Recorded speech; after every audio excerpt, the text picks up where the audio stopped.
ভোটচোর সরকারকে হটিয়ে প্রায় 1,500 জীবনের বিনিময়ে 10-20 লক্ষ বঙ্গোত্তর বিনিময়ে দ্বিতীয় স্বাধীন হয়েছিল, সেই দিনটাকে স্মরণ করতেই আজকে আমরা আমার মোল্লা চত্বরে কোনো মিটিং নয়, মিটিং করলে 10-20 হাজার লোক জোয়ার করা আমার জন্য কোনো বিষয় নাই।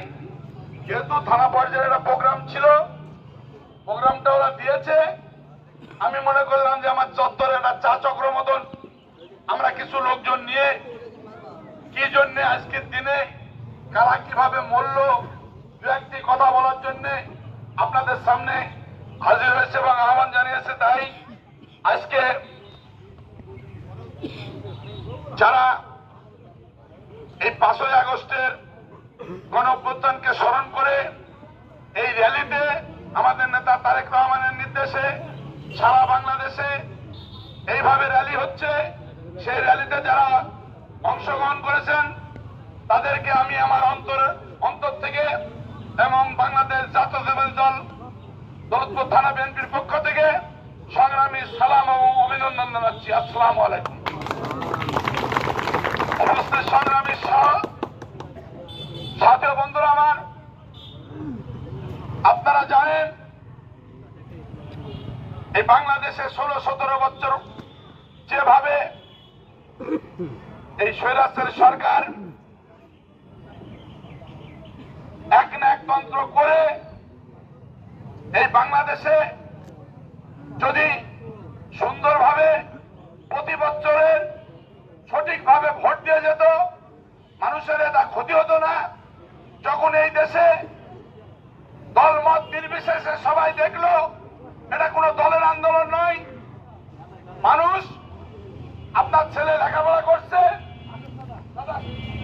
আপনার ছেলে লেখাপড়া করছে, আপনি চাকরি পেয়েছেন, আপনার যদি দাদা নাতি আত্মীয় স্বজন কেউ বিএনপি করে থাকে, টেলিভিশনে যে সেই চাকরি নট হয়ে গেছে। এইসব কারণে বৈষম্য বিরোধী একটা আন্দোলন ঢাকা ইউনিভার্সিটির থেকে শুরু হয়। এইটা সারা বাংলাদেশে কলেজ ইউনিভার্সিটিতে ছড়িয়ে পড়ে। আমি লীগের ফ্যামিলিও 50% সন্তানরা আমি লীগ বিএনপি সহ জামাত এবং যেসব ইসলামী শাসনতন্ত্র দল ছিল সবাই মিলে, এই আমি লীগ বলে কথা নয়, একঘেয়েমি এক নয় তন্ত্র যেভাবে এই দলকে চেপে ধরেছিল কিছু দালাল টাইপের লোক, এই সারা বাংলাদেশে সবাই খারাপ না, এরা মনে করেছিল আমরা রাতের ভোট দিনে কেটে নিব, আমরা সারাকাল থাকবো, আমরা কোটি কোটি টাকা ইনকাম করব, আমি লীগ বিএনপি নয়, সাধারণ মানুষের কোনো পাত্তা থাকবে না। এইটা যখন ছাত্র জনতা বুঝতে পারলো, তখন জীবনের বিনিময়ে আপনারা জানেন সারা বাংলাদেশ এমনকি কুষ্টিয়া জেলাতেও অনেকগুলি জীবন গিয়েছে। 20-30 জন থানা ঘেরার পর থানা পর্যায়ে পর্যন্ত এই আন্দোলন ছড়িয়ে পড়েছিল। অনেক ভাই বোনের চোখ মুখ এখনো বন্ধুত্ব অবস্থায় হাসপাতালে কাটাচ্ছে। 10 থেকে 15 হাজার ছাত্র জনতার জীবন গিয়েছে। তাদের বিনিময়ে আজকের এই দিনে ঠিক বেলা 3-3:30 দিকে ঘোষণা হয় শেখ হাসিনা বাধ্য হয়ে ছাত্র জনতার আন্দোলনের মুখে বাংলাদেশ থেকে একটা প্রধানমন্ত্রী যদি ভোট দিত ক্ষমতা থাকতো, সে দেশে থাকতে পারত। দলমত নির্বিশেষে সবাইকে খেপিয়ে দিয়ে তাকে দেশ ছেড়ে পালাতে বাধ্য হয়েছিল। তাই সংগ্রামী সাথী বন্ধুগণ, আমরা চাই আগামীতে এই দৌলতপুর সহ সারা বাংলাদেশে টেকনাফ থেকে তেতুলিয়া প্রত্যেকটা জায়গায় মানুষ যে দলে আগামীতে ক্ষমতা আসুক না কেন, আমরা মনে করি সত্যিকারের জনগণের যে একটা ভোট, সেই ভোটের অধিকার থাকতে হবে। ভোটের ব্যালট যে দল যে প্রার্থী দেবে সেই প্রার্থীকে যদি পছন্দ হয়, যার ইচ্ছা তাকে ভোট দিবে, জনগণের ভোটের মাধ্যমে প্রতিনিধিত্ব করবে এবং যার সংখ্যাগরিষ্ঠতা হবে সে সরকার গঠন করবে। অন্যায়ভাবে আমি হাবলু মোল্লা বলছি, আমার নেতা আলতাফ ভাই আমাদের মাঝে আছে, এইখানে আমার আপনারা জানেন কোন অন্যায় আমি সহ্য করব না। দৌলতপুরের মাটিতে সে যাই দল করুক না কেন, জনগণ কিনা এটা দেখবো। অন্যায় যারা করবে সে দলেরই হোক, সে বিএনপি হোক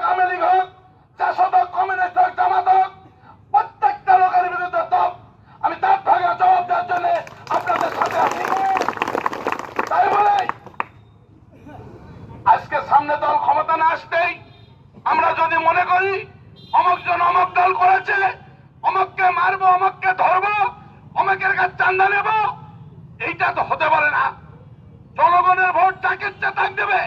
সাধারণ মানুষের এই বাংলাদেশে প্রত্যেকটি কন্যারে বাস করার মতন অধিকার আছে। আমি হাবলু মোল্লা, অন্যায়কারী যে দলেরই হোক না কেন, আজকে দেখেন, আমি দক্ষিণাঞ্চলের কথা বলি, এই যে একজন নেকা, এরা কামারুলের হোলতাটা কুত্তা সাদ্দাম বলে একটা ছেলে আছে, এর যে কামারুলের অবৈধ অস্ত্র টানতো, লালু অস্ত্র টানতো, ওইখান তুহিন অস্ত্র টানতো, এরা এখন কার নেতা, কার সাথে ভিড়ছে, কার কারণে এই সাধারণ মানুষের উপর অত্যাচার করছে। আমি দক্ষিণ অঞ্চলের প্রত্যেকটি সাধারণ জনগণের উপর বিচার দিলাম, কোন দল কার লোক বড় কথা নয়, এইসব অন্যায়কারীকে সামনে পেলে ঝাঁটিয়ে পিটিয়ে এলাকা ছাড়া করবেন, এইটা আমার অনুরোধ রইল। উপস্থিত সংগ্রামী সাথী ও বন্ধুগণ, আমাদের স্বভাব কি, আমরা যারা নেতা, যারা দীর্ঘদিন জেল খেটেছে, অন্যায় অত্যাচার সহ্য করেছে, তাদেরকে জায়গা না দিয়ে, আরে আমরা যারা দল করেছি, দলের জন্য জীবন দিয়েছি, অত্যাচার করেছি, মাঠে থেকেছি, খেটেছি, জেল খেটেছি, তাদেরকে আগে সম্মান দিন, তাদেরকে আগে পদ পদবি দিন। আজকে দেখেন, এই আরিয়া ইউনিয়ন শুধু না, দক্ষিণ অঞ্চল না, সারা দৌলতপুর থানায় যারা অরিজিনাল বিএনপি করে, এরা ইউনিয়ন কমিটিতে 50% লোক নাই, ম্যাক্সিমাম লোক 5 তারিখের আগে যারা বিএনপি করত না, এক সময় বিএনপি করত, কিছু নেতার নজরে পড়া, কিসের বিনিময়ে আমি জানি না, তারা ইউনিয়ন সেক্রেটারি সভাপতি মন্ত হয়েছে এবং তারা এখন বড় নেতা। যারা বিএনপি করত, অন্যায় অত্যাচারে জর্জরিত, তাদের কোনো পাত্তাই নাই। বিএনপির লোক মনে করছে, আরে আল্লাহ, বিএনপি আওয়ামী লীগের টাইমে কি আমরা ঠিক ছিলাম? এখন দেখছি যারা আওয়ামী লীগের বড় অত্যাচারী ছিল, তারাই তো এখন এইসব নেতাদের কাছে বড় নেতা। আজকে এইসব নেতাদেরকে আগামীতে যে সংসদ নির্বাচন আসছে, নির্বাচনে ভোট কিন্তু সবার সমান অধিকার, প্রত্যেকটা ভোটের মুসি মাথর, খেটে খাওয়া মানুষেরও কিন্তু ভোটের অধিকার, ভোটের দাম কিন্তু এক। আপনারা বলেন, একটা ইউনিয়নে 71 জন তো ভোটের মালিক নয়, 14 ইউনিয়নে 71 জন ভোট করে 10,000 ভোট জোগাড় করতে পারবে না।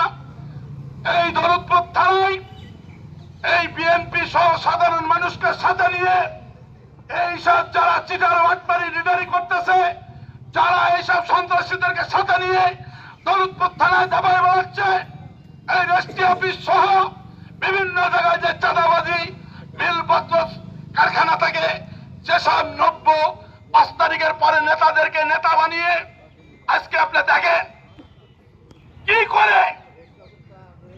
লালু বলে একটা ছেলে, আওয়ামী লীগের বিশাল ক্যাডার, মিরপুর থানা, দৌলতপুর থানা, তার হাতে মার খায়নি এরম লোক নেই। সে কোন নেতার কারণে এই থানা বিএনপির সাংগঠনিক সম্পদ পদে দাঁড়িয়ে 265টা ভোট কিভাবে পেল, কোন নেতার ইশারায় পেল? আমার জিজ্ঞাসা দৌলতপুরবাসীর কাছে এবং আমার দলের হাইকমান্ড বিএনপি নেতৃবৃন্দের কাছে এবং আমাদের নেতা ভবিষ্যতের প্রধানমন্ত্রী তারেক রহমানের কাছে। আপনারা যাচাই বাছাই করে কারা দলের সাথে বেইমানি করছে। আজকের দিনে বেশি কিছু বলতে চায় না।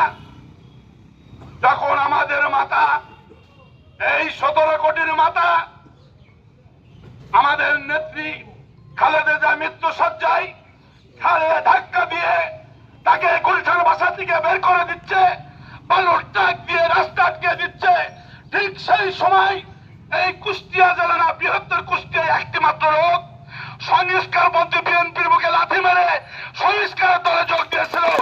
এইটার বিচার বিশ্লেষণ করে যেন নমিনেশন দেওয়া হয় এবং দৌলতপুরের যে অন্যায় অত্যাচার, সে যে দলেরই হোক না কেন, যেভাবে টাকার জন্য অন্যায় অত্যাচার প্রশাসন দিয়ে হোক, পাবলিক দিয়ে হোক, মস্তান দিয়ে হোক, যেভাবে অন্যায় অত্যাচার হচ্ছে, সবকিছু যাচাই বাছাই করে, আমি কারণ নাম বলবো না, আমি যদি অন্যায়কারী হই, আমার যেন শাস্তির আওতায় এবং সাংগঠনিকভাবে শাস্তি দেওয়া হয় এবং আগামীতে যত বড় নেতায় দল উত্থান হোক না কেন সাংগঠনিকভাবে আগামী সংসদ নির্বাচনে চুলচেরা বিশ্লেষণ করে চাঁদাবাজ, দুর্নীতিবাজ, মাদকবাজ এইসব নেতারা আগামীতে যেন নমিনেশন না পায়, রাজনীতি থেকে চিরতরে বিদায় দিয়ে সুন্দর সুষ্ঠুভাবে দৌলতপুরবাসী পরিবর্তনশীল চাই, নতুন একটা দৌলতপুর চাই। আমার নেতাদের কাছে দাবি যাচাই বাছাই করে আগামী দিনে এমন একজনকে, সে আমি হাবিবুল মোল্লা সহ সেই নমিনেশন পাক না কেন সুন্দর একটা প্রার্থী দেবেন। দৌলতপুরবাসীর জনগণ তাকিয়ে আছে নেতাদের মুখের দিকে। সুন্দর যদি নমিনেশন পাই কোন প্রার্থী কুষ্টিয়া জেলার মধ্যে সর্বোচ্চ ভোট আমি হাবিবুল মোল্লা সাধারণ জনগণকে নিয়ে আমি সহ এই দুর্নীতিবাদরা বাদে যদি শিক্ষিত সুন্দর একজন প্রার্থী হয় সর্বোচ্চ ভোট তারিখ থেকে আমরা এমপি দেবো ইনশাআল্লাহ। সর্বশেষে সবাই সুস্বাস্থ্য কামনা করে আমরা শীত আসলে আমরা আন্দাজে দাপাবো না। দৌলতপুরের লোক বিএনপি করলো কিছু অঙ্গ সংগঠনের লোক, আপনারা দেখেন আমি আর ইউনিয়নের কথা বলি, এখানে যারা আর ইউনিয়নের বিএনপির নেতা এরা কি অরিজিনাল বিএনপি করে? কে করে বিএনপি বলতে হবে? যারা নেতৃত্ব দেয় এরা অরিজিনালি বিএনপির লোক না। কিন্তু আজকে বিএনপির বড় নেতা একটা কোন আন্দোলনে কোন ছবি দেখাতে পারবে না।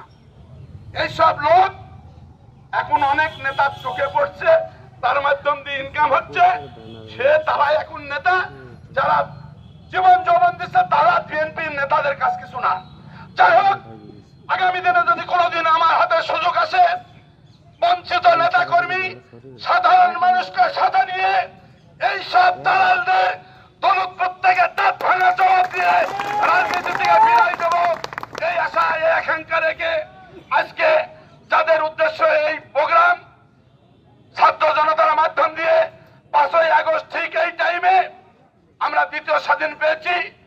যারা মৃত্যুবরণ করছে তাদের আত্মার মাগফিরাত কামনা করছি এবং যারা পঙ্গুত্ব বরণ করছে তাদের সুন্দরভাবে যেন তারা চিকিৎসার মাধ্যমে সুস্বাস্থ্য গড়ে ওঠে এবং আমাদের মাঝে ফিরে আসে এই আশা আকাঙ্ক্ষা রেখে আপনারা সবাই তাদের জন্য দোয়া করবেন। আজকের মতন আমি বিদায় নিচ্ছি। আল্লাহ হাফেজ।